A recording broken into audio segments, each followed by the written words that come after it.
Pada kesempatan yang mulia ini, sebagaimana diamanahkan oleh pemerintah Kota Batam melalui majalah itu, hendaknya seorang khatib menyampaikan judul khutbah pada tanggal 10 November yang berjudul Bahaya Bullying atau perundungan kepada anak. Jamaah kaum muslimin sidang salat Jumat yang dimuliakan Allah Subhanahu wa taala. Dewasa ini perhatian kita tertuju kepada anak-anak kita. Anak-anak yang ada di sekeliling kita. Anak-anak yang setiap hari bersama kita. Di mana anak-anak ini adalah nantinya akan menjadi generasi penerus bangsa. Anak-anak ini nantinya akan menjadi tonggak estafet dalam kepemimpinan di suatu wilayah. Sehingga anak-anak inilah yang nanti akan menjadi warna kehidupan dan kehidupan selanjutnya. Apabila anak-anak salah dalam pendidikannya, salah dalam pergaulannya, salah dalam pertemanannya itu, maka banyak sekali nanti akan terjadi mafsadat ataupun kerusakan-kerusakan yang kita alami dan kita lihat dan kita saksikan.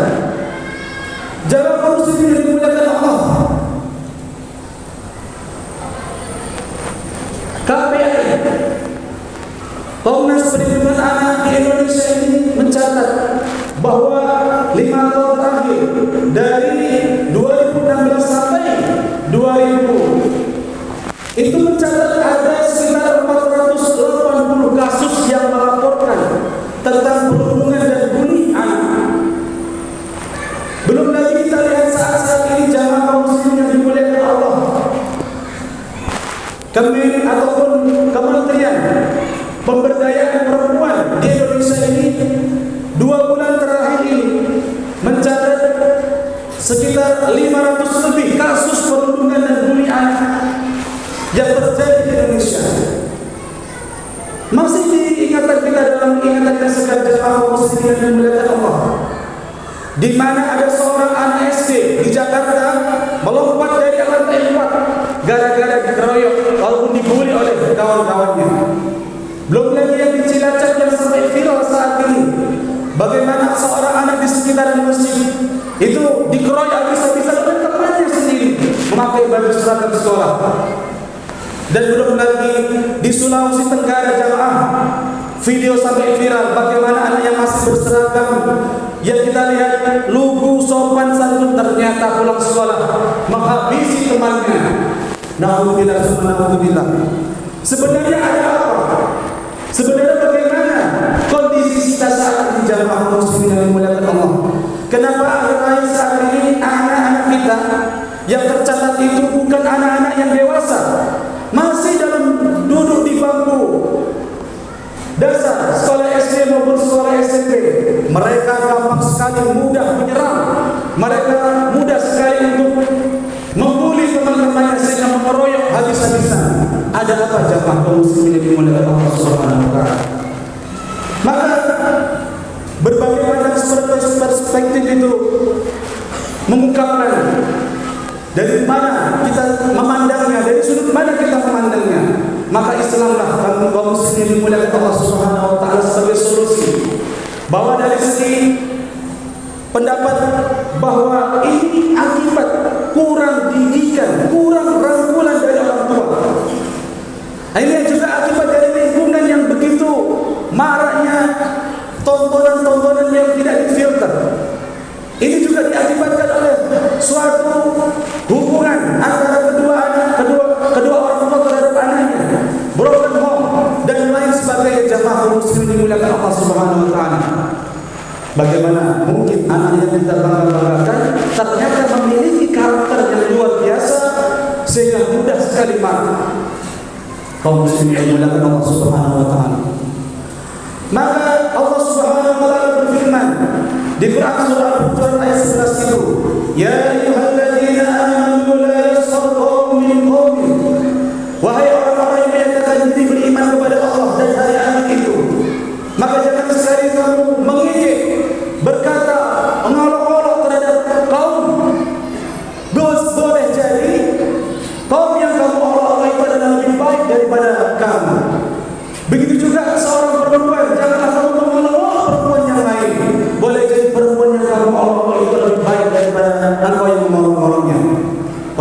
muslimin dimuliakan Allah Subhanahu wa taala. Ini menjadi catatan Imam At-Tabrani itu dalam tafsirnya Al-Jami mengatakan bahwa Allah Subhanahu wa taala tidak sedikit pun membolehkan atau melarang keras bagi siapapun yang berkata-kata kotor, berkata-kata mengejek, menghina, mau contoh sekecil apapun, baik itu dari segi fisik seseorang, dari segi kulit, warna kulit seseorang, bahkan suku seseorang, tidak boleh sedikit pun kita mengejeknya. Di hadapan Allah itu salah. Maka yang membedakan adalah ketakwaannya di hadapan Allah Subhanahu wa taala. Maka kaum muslimin yang dimuliakan Allah Subhanahu wa taala, maka apa yang harus kita lakukan demi menjaga anak-anak kita dan mencegah dari perbuatan perundungan maupun bully itu? Maka kaum muslimin yang dimuliakan Allah Subhanahu wa taala, pesan Nabi Muhammad sallallahu alaihi wasallam, "Aqrimu auladakum fa inna karamal aulad sitrun minan nar." Nabi Muhammad sallallahu alaihi wasallam mengingatkan, muliakanlah anak-anakmu. Sesungguhnya dengan memuliakan anakmu itu nanti kalau akan menjadi benteng, menjadi sater atau penutup dirimu dari api neraka. Maka jemaah, pelajaran yang kita bisa ambil adalah kita ini kan orang tua, kita ini kan kepala rumah tangga, kita ini kan seorang laki-laki yang menaungi ada istri dan anak-anak kita. Maka bagaimana seorang anak itu bisa berperilaku yang tidak baik? Maka pasti ada kesalahan. Mulai dari pendidikannya, dari rumahnya, dari lingkungannya, dari yang keempat adalah dari tontonannya. Maka sebagai kepala rumah tangga jamaah muslimin dari Allah Subhanahu wa taala, pesan Nabi, berikanlah rasa aman kepada anak-anakmu karena engkau akan dimintakan bertanggung jawab.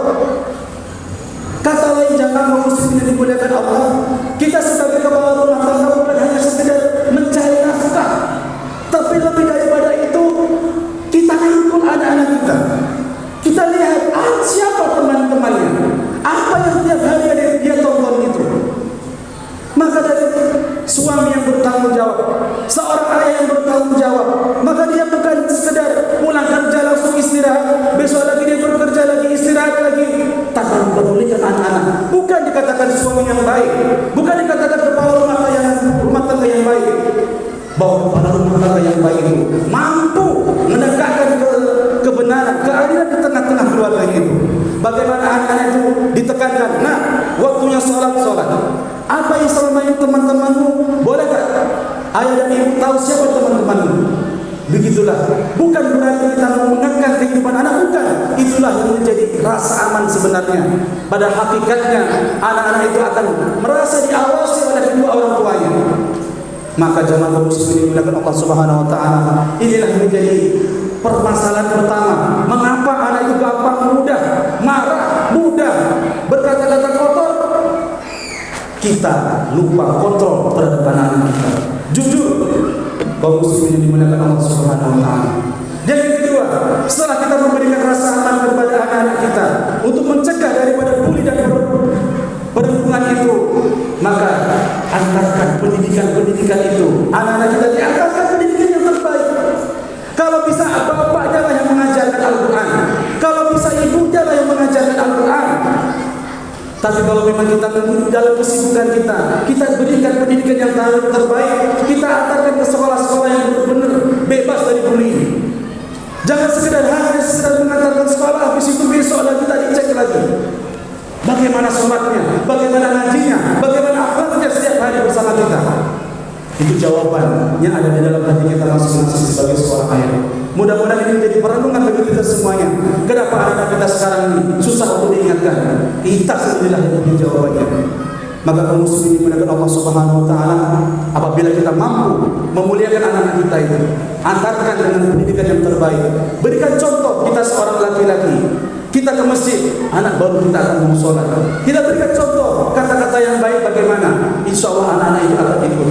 Maka dengan kayak gitu jamaah kaum muslimin dimuliakan Allah, kita akan menjadi sosok pribadi, ayah yang kuat. Walaupun kita nanti sudah tiada, anak itu akan memiliki karakter seperti kita, yaitu sikap yang baik, disiplin, dan tidak mudah untuk mengungkapkan amarahnya terhadap orang lain.